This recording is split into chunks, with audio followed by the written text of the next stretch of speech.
In previous lecture, we discussed about Khilji dynasty on Delhi Sultanate.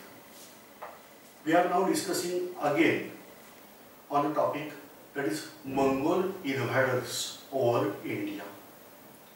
As we discussed in earlier parts, that Mongolia and India are having very old relationship. You are aware, the Huns or Yumnu tribe, they invaded India. They were from Mongolia, supposed to be. Then second time also Hun invaded India. First time they were defeated from border by Skandagupta, Gupta Emperor. At that time he was prince. But then second time when they attacked, at that time Huns were able to reach till central India. From Ujjaini they were ruling over the parts of India. Now after their attack, for many years this Mongolia was not playing any role in Indian politics. But after development of empire under leadership of Genghis Khan, you are aware that original name is Taimujdin. He was following a religion that is called as Tengri religion. He was not a Muslim. So this Mongol started penetrating, or efforts for penetration in India, they were taking place again and again. You are aware, during slave dynasty, during Iltutmish was ruling, at that time Genghis Khan arrived on border of India. After defeat of Iltutmish, after say death of Genghis Khan, his empire divided into pieces. No, that pieces were also very large. They are called as Khanates. And these Khanates were ruled by various rulers. Now here, one of the son of Genghis Khan, named as Chamtai, this kingdom was there in parts of Central Asia. From that, they started attacking India again and again. I don't remember all names of Mongol invaders, but prominent rulers or prominent invaders I can take. So first prominent invader I should consider here, that is under leadership of Targhi Khan. You are aware, during rule of Balban, this Targhi Khan attacked over India, and ultimately Mongol managed to get control over Punjab province of India.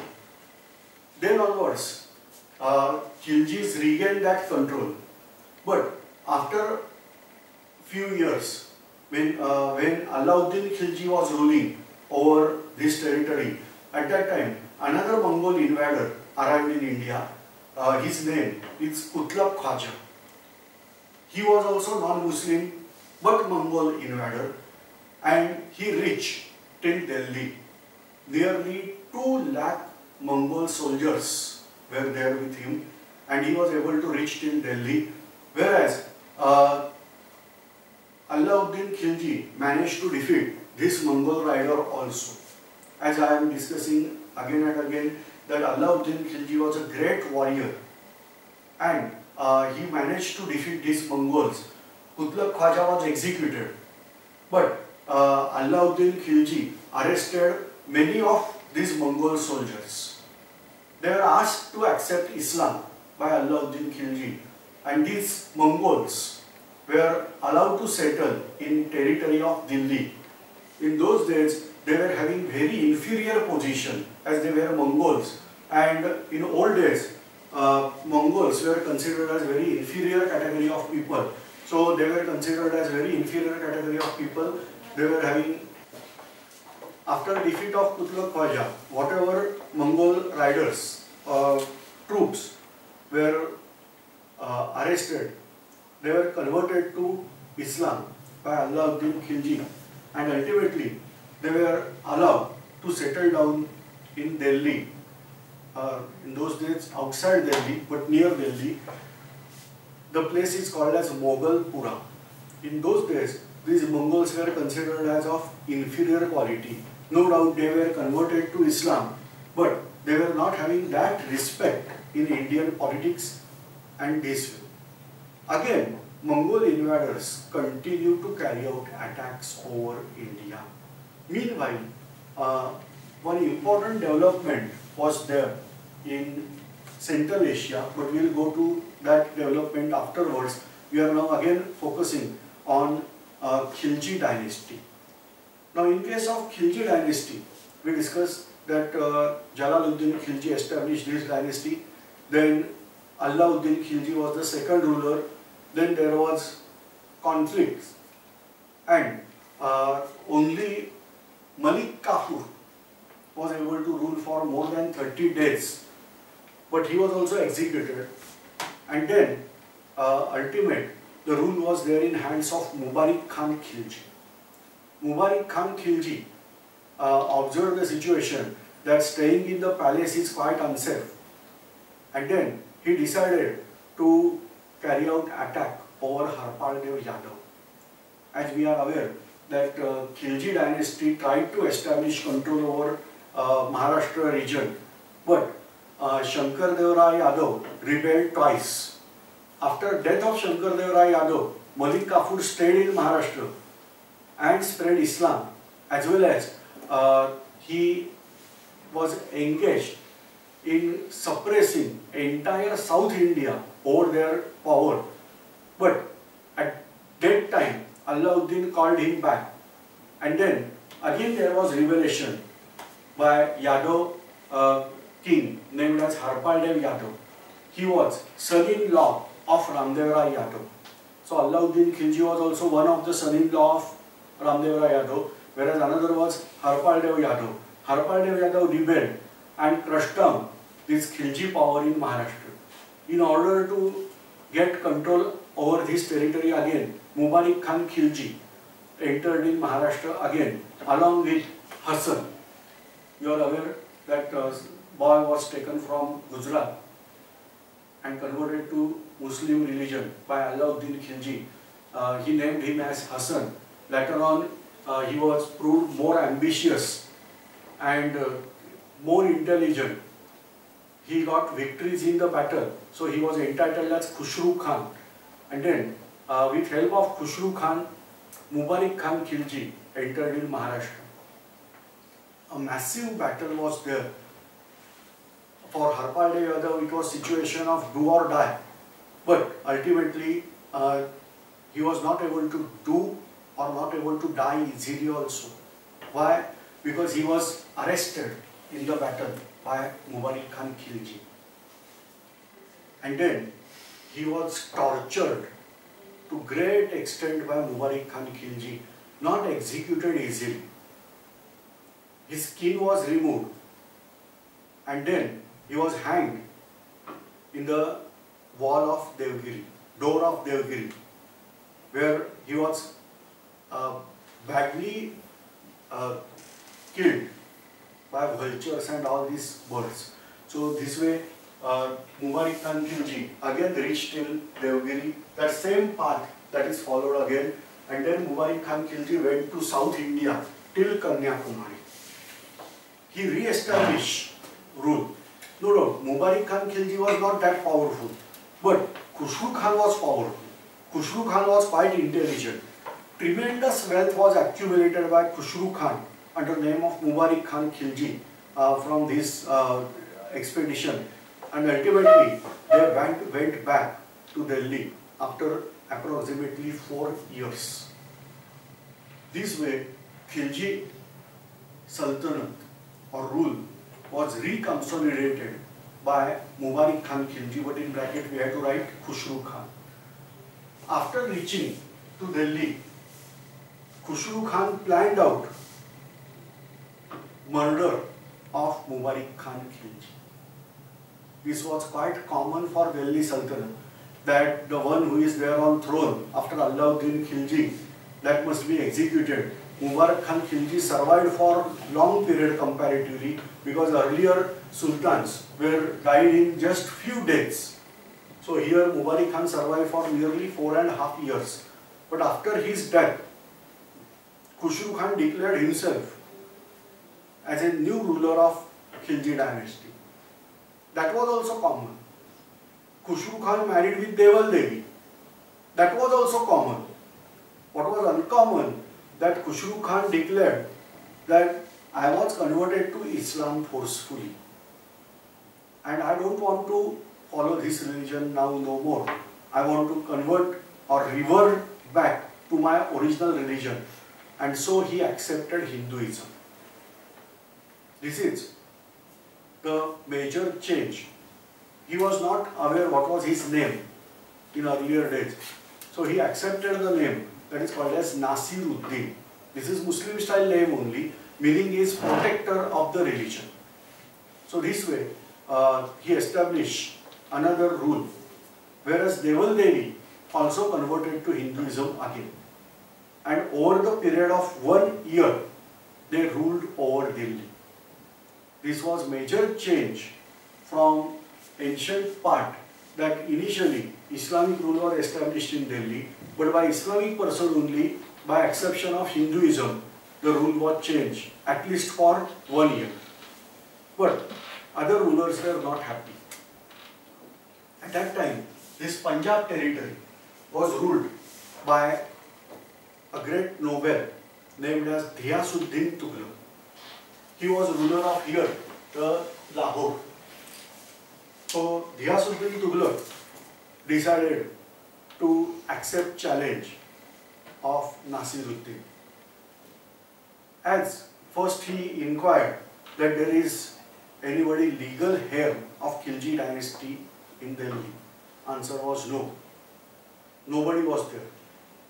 So he decided to take Delhi throne in his control. And for that purpose, he gathered his army. And then he started marching towards Delhi. In order to protect that, Nasiruddin also went there. And somewhere near Panipat only, a battle was there between Nasiruddin's forces and Ghiyasuddin's forces. On the first day, battle was indecisive. But on second day, some of the nobles from Nasiruddin betrayed him. And that's why Nasiruddin was executed in the battle, whereas Ghiyasuddin was the successor. Ghiyasuddin reached till Delhi. No doubt Ghiyasuddin was helped by his own son named as Muhammad bin Tughlaq. Ghiyasuddin Tughlaq accepted the throne, and that's why a new dynasty arrived on Delhi Sultanate, that is called as Tughlaq dynasty. So as we discussed earlier, the first dynasty here in Turk rule, we say this is slave dynasty. This part we are calling properly as Turk rule. But Khilji dynasty, you can check out, not 100% Turk rule, as many Indian Muslims converted after conversion of Islam were allowed to rule over Delhi Sultanate. Malik Kafur and Khusru Khan are the best example in this case. Now regarding Ghiyasuddin Tughlaq, we don't know Tughlaq means belonging to this name, belong to any territory or not. Maybe possible they were indigenous. This was only surname, but we don't trace out their origin. From where? So simply we are calling them as only Indian Muslims. Ghiyasuddin Tughlaq's mother was Hindu, whereas Ghiyasuddin was very polite man. He was brave, but polite man. He was tolerant towards religion, all religion, but he was patron of obviously Muslim religion, so he established Muslim rule over Delhi Sultanate once again. His son, commonly known as Muhammad bin Tughlaq, was more ambitious one. As he was more ambitious, he planned out success, planned out to get the throne by assassinating his own father and brother. He managed to get control over Delhi Sultanate, and this way Delhi Sultanate shortly was having again same thing, that Sultan was executed or Sultan's accidental death was there, and then controls were there in hands of Muhammad bin Tughlaq. So here we have to consider now rule of Muhammad bin Tughlaq. This is the most interesting character in the Indian history. Actually, many historians are calling him mad, but he was not mad. he was really a great thinker. He was having various innovative ideas in his mind, and as he was Sultan, he implemented that innovative ideas also. It is said that he was ahead of time, and that's why his ideas were having failure. Ghiyasuddin Tughlaq was executed, or rather I should say there was an accidental death, but this accident was managed one. Many historians are doubt that this accident was managed one by Muhammad bin Tughlaq.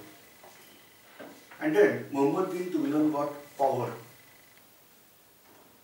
Now, when Muhammad bin Tughlaq was having power in hand, he was having several problems to face.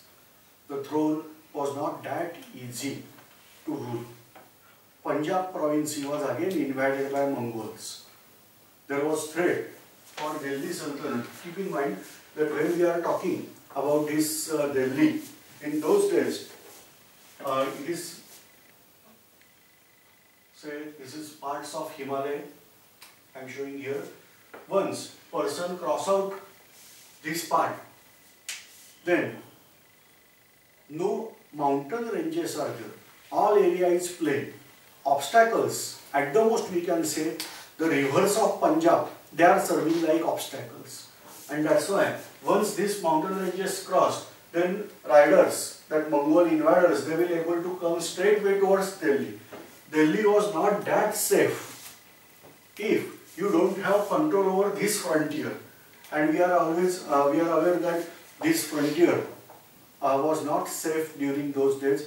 Continuously Mongols were carrying out attack.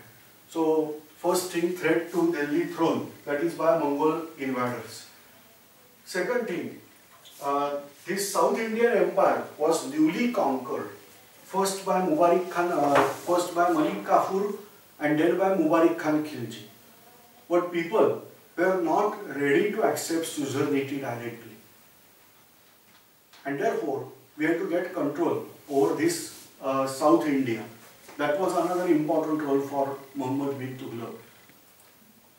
Alauddin Khilji tried to control South India by sitting in Delhi, but he was not able to get full control over South India because Yadav proved again and again rebellions during Alauddin Khilji's rule only.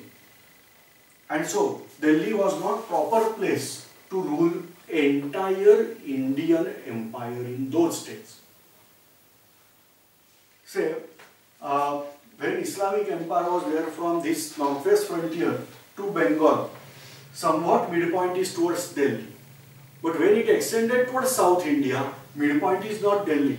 Midpoint should be towards south side.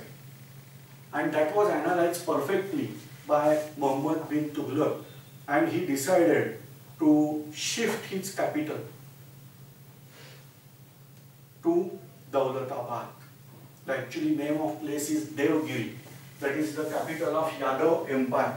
So name is Devgiri. But he shifted his capital from Delhi to Devgiri, and he renamed his capital as Daulatabad. This is the reason behind shifting of capital.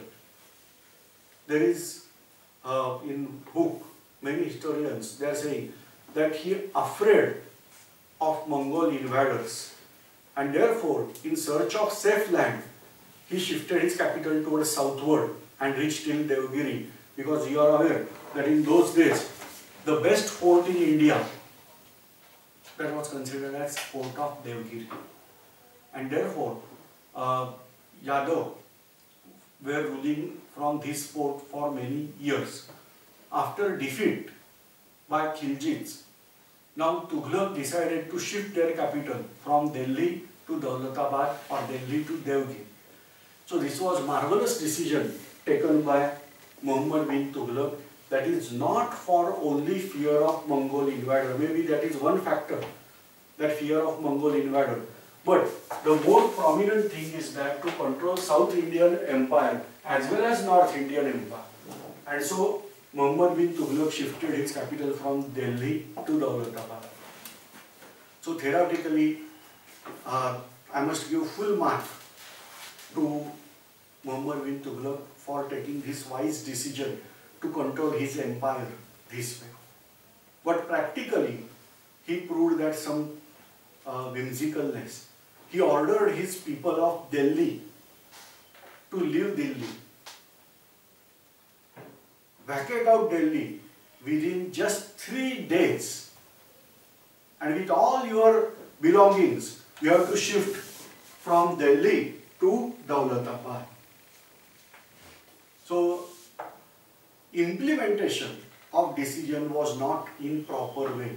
I am saying decision was right, but implementation was not good, because he was not having trust in people of Daulatabad. And so he decided to take people of Delhi along with him. But he decided to move quickly, and therefore within 3 days period, you can just check out when we are going for few days outside your home, you have to prepare a lot, where we have to take each and everything in your home belonging to your home, and you have to vacate out Delhi. He ordered that within 3 days everybody should move from Delhi. Nobody should be there in Delhi. If anybody is found in Delhi, we will execute him. That was his strictness of order. And he proved it. Some handicapped persons were found in Delhi. He executed them. Why? Because on 3rd day also they were there. At the end of 3rd day also they were there. This way Delhi was completely vacated. The journey was not that easy, and many people died in this journey only. Particularly between areas of Vindhyas and Satpuras, many robbers also attacked their group, and ultimately very few people were reached till Daulatabad. He managed to now rule from Daulatabad, but he got news about Delhi, that capital Delhi is now completely vacant. Nobody is living over there. And then he was also emotional one. He said, no, Delhi should be flourished. Capital should be Daulatabad, but Delhi should not remain vacant city.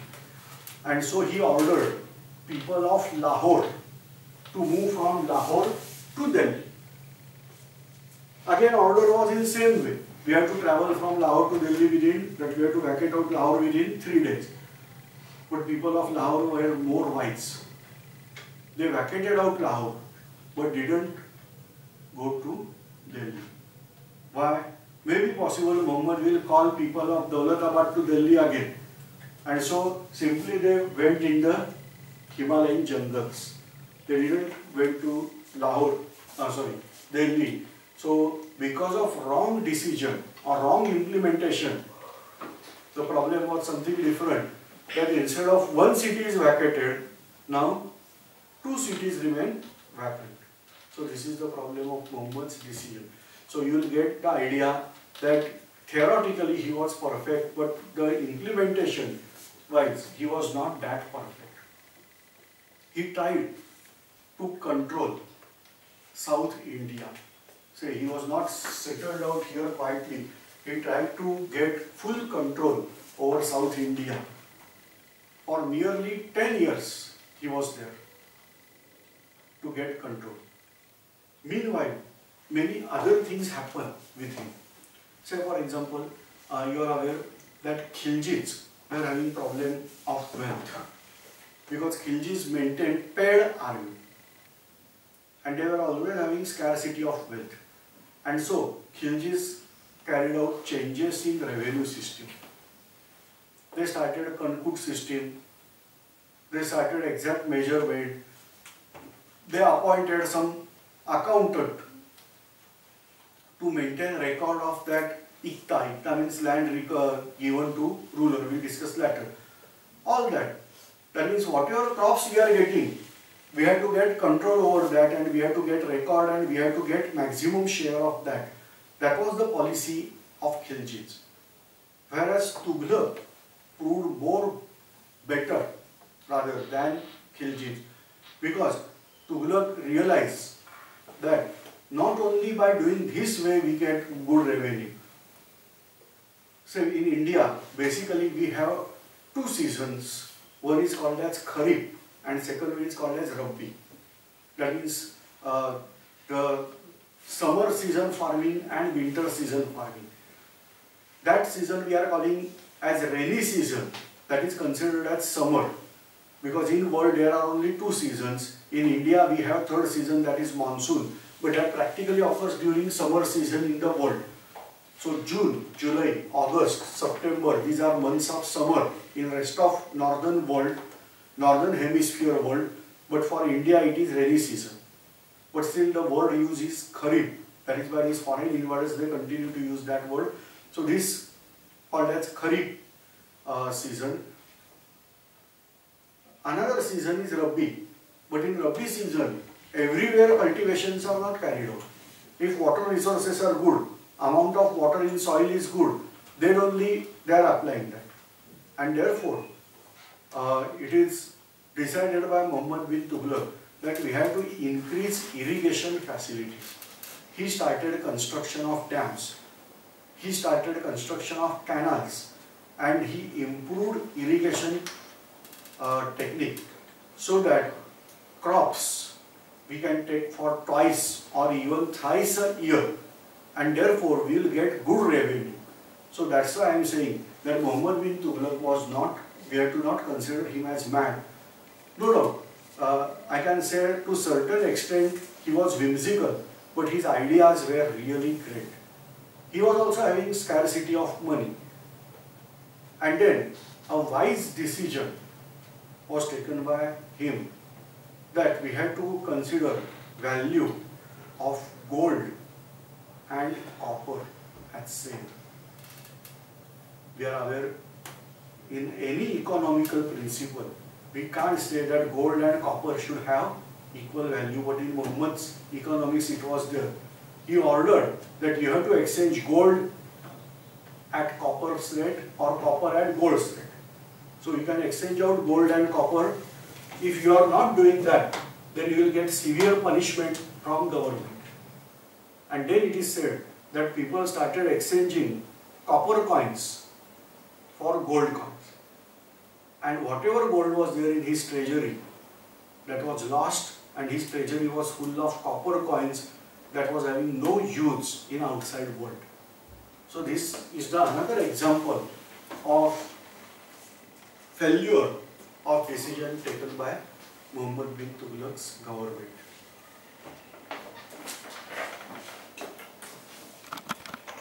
Now Muhammad bin Tughlaq was taking this strange decision that copper and gold should have equal value. What is the reason behind that? He had given gifts or tremendous wealth to outside kings. Outside means what? Outside India. He had given tremendous wealth so that they should accept his suzerainty. It is very difficult for me to believe this way, that when emperor is there, emperor should crush down their empire, take out wealth as tribute and ask them to surrender. But here, he was giving them money to accept his suzerainty. And that's why wealth was drained out from India. That is one important reason. Second, obviously, in order to maintain this vast empire, he was not able to get enough money. And so he decided to take this way, that we can keep gold and copper as same value. Now let us check out again whether this decision appears funny, but really funny or not. We can compare here that today, can we consider gold and paper is having same value? Say for example, Muhammad bin Tughlaq was considering gold and copper is having same value. That means gold can be exchanged on behalf of copper. But today, we are exchanging out gold on basis of paper. So what currency we are using? That is token money concept.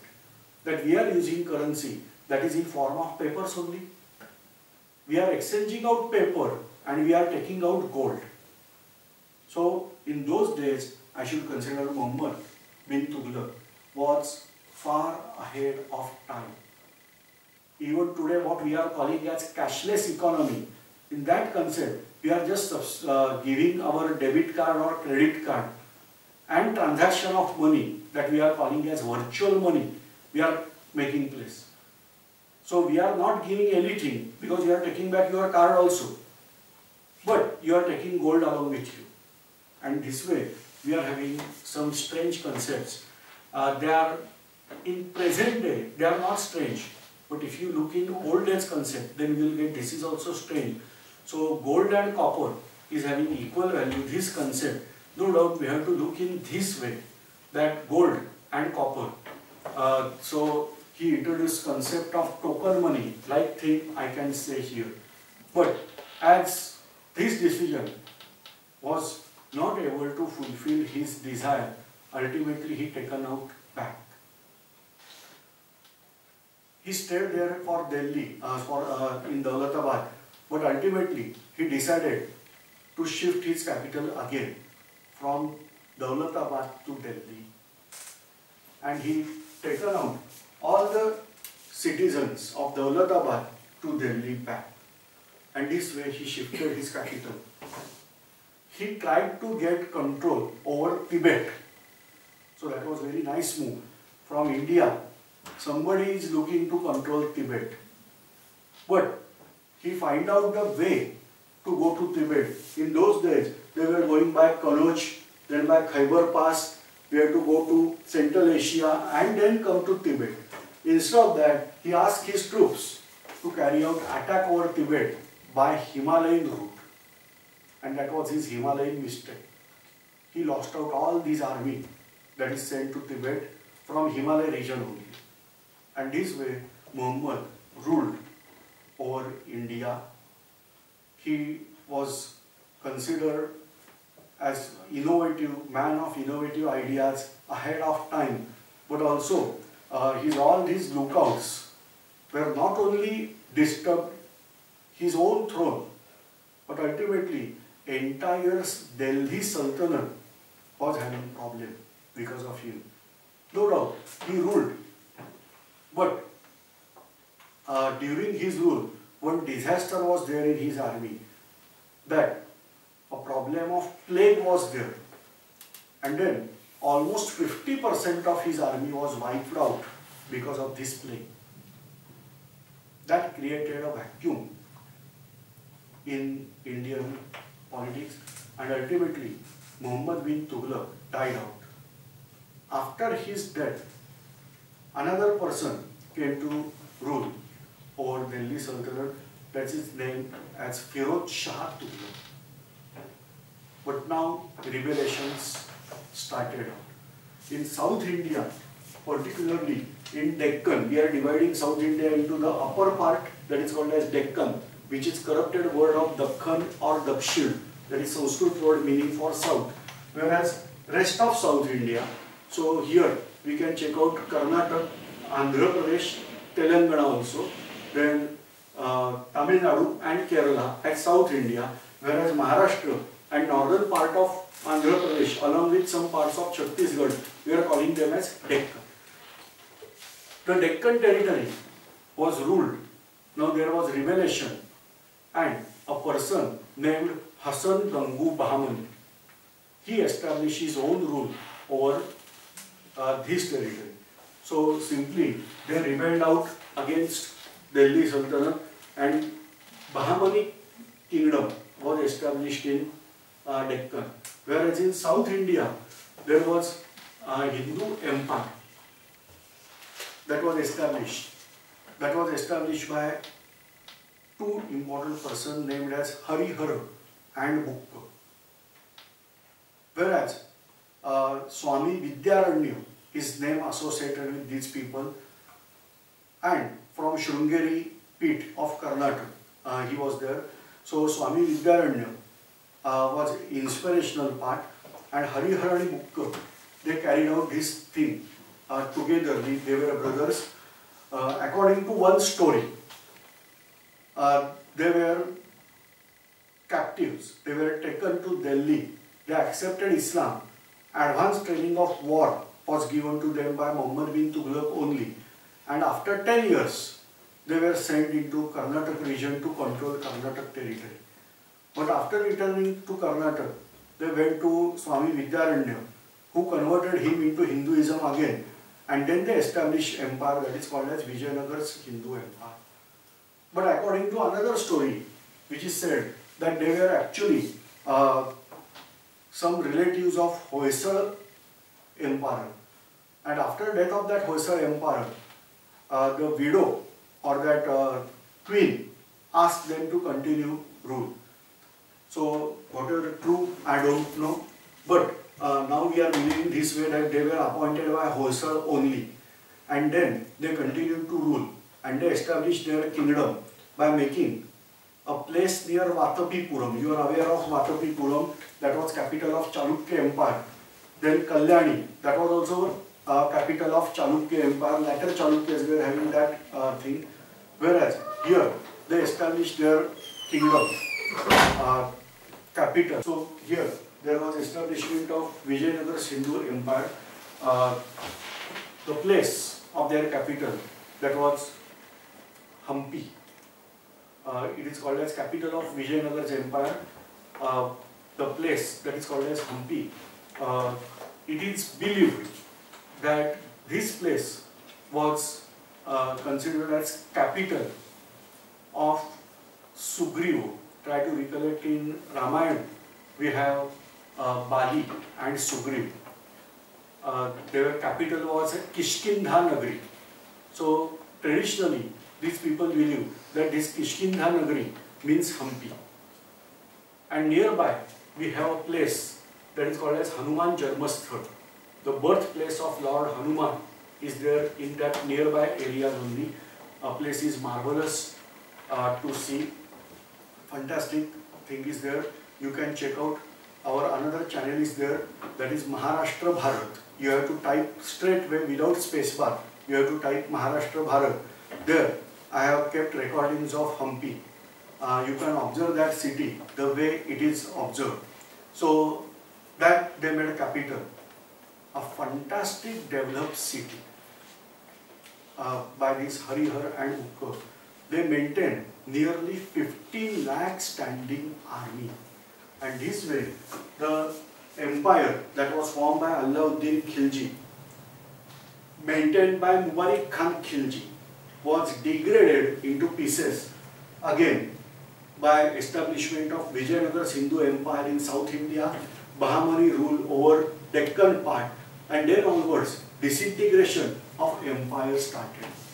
The rule of Firoz Shah Tughlaq is considered as most ineffective rule in these all three Tughlaqs, whereas he enforced jizya tax over Brahman people again. Not again, over the Brahman people. I don't know, jizya was not enforced on Brahmins in earlier days. Why? Because jizya is tax paid by non-Muslim to Muslim. That is the Muslim ruler. So that is the way. But in the book it is mentioned that jizya was not imposed on Brahman. Instead of that, Brahmins were paying another tax. But here they were forced to pay that jizya tax also. Slowly after this, Delhi Sultanate declined out, and then it continued to rule over only region around 200 kilometers from Delhi. We can take radius of that rule was approximately 200 kilometers from Delhi. This way, all over India, disintegration of this Islamic empire was carried out. No doubt, I am not saying that entire rule was perished out, but rather than single rule that will control entire India, various rulers, say for example here Bahmani rulers, they were Muslims, but they were not ruling like entire India. So we can say at that time, after Muhammad bin Tughlaq, slowly they lost out all over India level empire, and India broke down into smaller pieces again. So in next lecture we are discussing about Mahamani kingdom in details.